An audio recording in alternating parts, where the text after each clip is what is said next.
आप देख रहे हैं द ग्राम सभा हलचल और मैं हूं आपका अपना अभिषेक मिश्रा रजत। आज हम कोटार क्षेत्र की जिस हस्ती से आपको रूबरू कराने जा रहे हैं, मुझे लगता है शायद वो किसी परिचय का मोहताज नहीं है।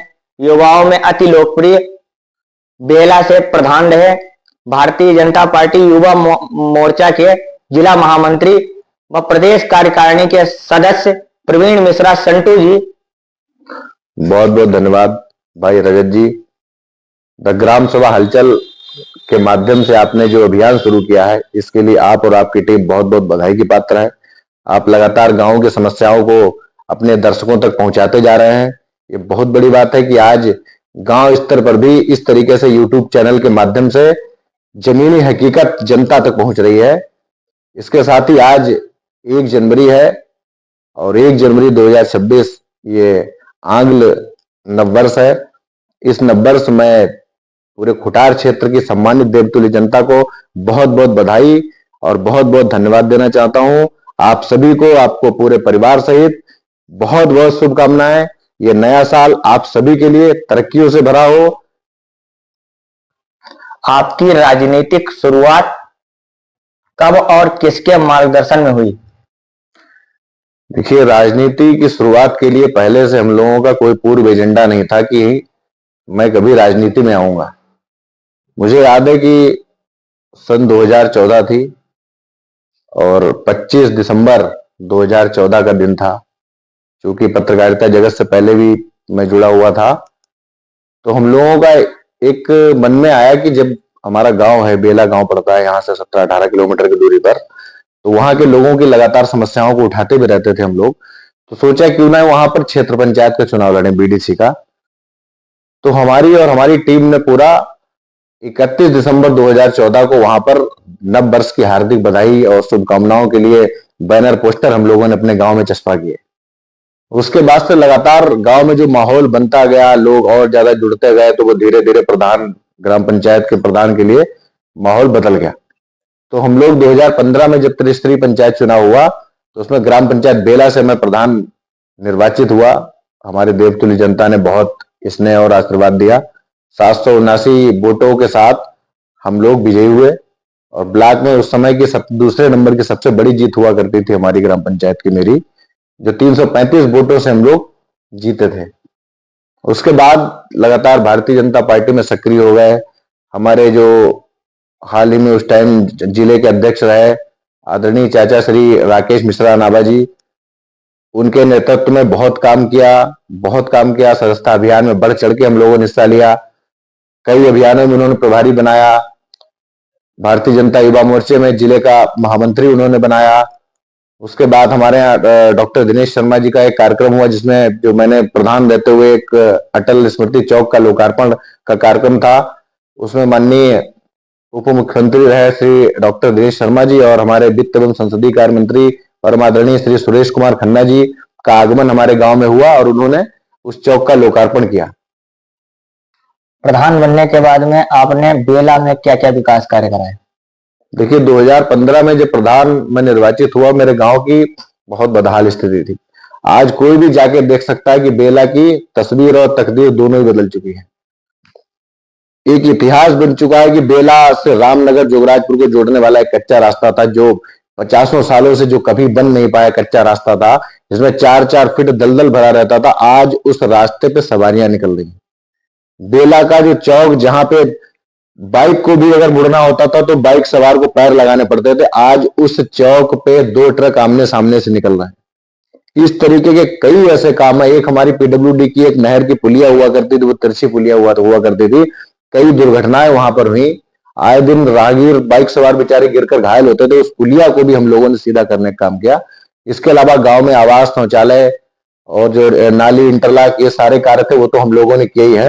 लेकिन जो काम आपको बताया है, ये बड़े काम थे जिनकी लोगों को आवश्यकता थी, सालों से आवश्यकता थी जिनकी, वो काम हम लोगों ने कराए हैं। जिला पंचायत के पूर्व कार्यकाल में आपके द्वारा क्या कार्य कराए गए महत्वपूर्ण?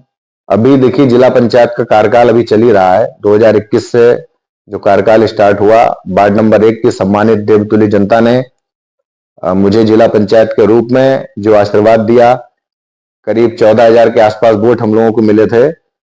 अपूर्ण आशीर्वाद और अपूर्ण समर्थन, जो अविस्मरणीय समर्थन जो जनता ने दिया, अपूर्णीय समर्थन था कि जिसको उस समर्थन की पूर्ति करना हमें लगता है कि वो हम लोग नहीं कर सकते। कि जनता ने जो आशीर्वाद दिया है उसके बाद मैं जितना भी काम अगर कर सकूं तो वो मेरे लिए कम है, जनता के उस आशीर्वाद के बाद। तो वार्ड नंबर 1 में हम लोगों ने बहुत ऐसे काम किए, जैसे बंडा रोड से पिपरिया जाने वाला एक रास्ता है, डामर रोड जो खराब हुआ करता था, वो जिला पंचायत से उसका मरम्मत का काम हुआ। पिपरिया के अंदर इंटरलॉक का काम हुआ। मलिका से पिपरिया को जोड़ने वाला कच्चा रास्ता वो आज खड़ंजा बन चुका है। दिवरिया में हम लोगों ने खड़ंजा लगाया, मोहलिया में खड़ंजा लगाया। बरुआ और तुलापुर के बीच का जो कच्चा रास्ता था, कठिना नदी की पुलिया थी, उसको पुलिया को बनाने का काम, कच्चे रास्ते पे खड़ंजा लगाने का काम किया। चांदपुर में हम लोगों ने इंटरलॉक का काम किया, प्रतापपुर में इंटरलॉक का काम किया, हरिहरपुर में इंटरलॉक का काम किया। बेला में हमारा जो गौरीकुंड का शिव मंदिर है, प्राचीन शिव मंदिर है, उसको उसका जीर्णोद्धार, तालाब में सीढ़ियां, ये हम लोगों ने काम किया। बेला में नाले का काम किया। सिमरई में हम लोगों ने काम किया, जो सिमरई का मुख्य मार्ग था प्राइमरी स्कूल से, उसको इंटरलॉक हम लोगों ने कराया। मोहनपुर में हम लोगों ने एक इंटरलॉक का काम किया। बहुत से ऐसे कार्य हैं जो हम लोगों ने जिला पंचायत से कराए हैं। फिर इस बार आप फिर से जिला पंचायत सदस्य पद के प्रत्याशी हैं। यदि आप चुनाव जीतते हैं तो सर्वप्रथम आपकी क्या प्राथमिकताएं होंगी, क्या ऐसे कार्य हैं जो अभी प्रेजेंट कार्यकाल में नहीं पूरे हो सके, उनको आप पूरा करने का काम करेंगे? देखिए, अभी मैं प्रत्याशी नहीं हूँ, क्योंकि प्रत्याशी होता है पार्टी की घोषणा के बाद। और चूंकि हम लोग पार्टी के दायित्ववान कार्यकर्ता हैं, पार्टी जिस दिन अपना टिकट घोषित करेगी, मैं अपने नाम के आगे प्रत्याशी तभी लिख सकता हूं। अभी मैं सिर्फ दावेदार हूं। पार्टी का जो निर्णय आएगा वो मेरे लिए सर्वमान्य होगा। अगर पार्टी पुनः भरोसा जताएगी तो निश्चित रूप से हम लोग पूरी मजबूती के साथ चुनाव लड़ेंगे।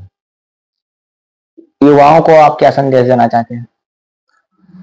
युवाओं के लिए एक ही संदेश है कि युवा अगर कुछ करने पे उतर आता है तो उसको कोई रोक नहीं पाता। युवाओं की फौज एक आंधी और तूफान की तरह होती है, जो अगर अपना मन मजबूत करके चल देती है तो बड़ी से बड़ी चट्टानें और ताकतें भी युवाओं को रोक नहीं पाती। इसलिए युवाओं के लिए मेरा एक ही संदेश है, अपना मन मजबूत करिए और हमेशा एक लक्ष्य बनाकर चलिए कि हमें कहाँ काम करना है। क्योंकि मनुष्य के जीवन में अगर उसका कोई लक्ष्य नहीं हुआ तो वो कुछ नहीं कर सकता। इसलिए लक्ष्य का निर्धारण अति आवश्यक है। अंत में आप हमारे YouTube चैनल के माध्यम से क्या अपील करना चाहेंगे? क्षेत्र की जनता से एक महत्वपूर्ण अपील यही है कि जब भी चुनाव आता है तो लोग, आप जनता के सामने लोग जाते हैं और अपने मीठे मीठे वादे करते हैं, अब मिठास लेके लोगों के पास जाते हैं, बहलाते हैं, फुसलाते हैं।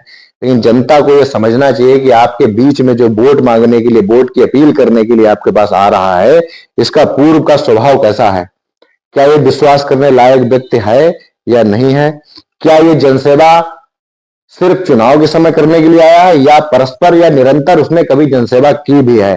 क्योंकि चुनाव के समय लोग आते हैं, जनसेवा जनसेवा जनसेवा, जनसेवा लोग जानते नहीं है क्या होता है। और जब चुनाव आता है तो इतने बड़े जनसेवक बन जाते हैं कि लगता है उनसे बड़ा जनसेवक, जनता का हित करने वाला, लोगों की मदद और सहायता करने वाला कोई व्यक्ति है ही नहीं। लेकिन जब चुनाव चला जाता है तब सब गायब हो जाते हैं। क्यों गायब हो जाते हैं? भाई, ये बरसात के मेढक बनने का काम लोगों को नहीं करना चाहिए और जनता को ये पहचानना चाहिए कि चुनाव एक बरसात है और इस बरसात में अगर कोई मेढक बन के आपके सामने आ रहा है तो ऐसे लोगों को आप, जनता, आपको जवाब देना चाहिए कि हमें बरसाती मेढकों की जरूरत नहीं है। हमें जरूरत ऐसे व्यक्ति की है जो लगातार 5 साल हमारे बीच में रहे, हमारे सुख और दुख में रहे, हमारी हर परेशानी में हमारे साथ खड़ा हो। ऐसे नेता को आपको चुनना होगा। धन्यवाद।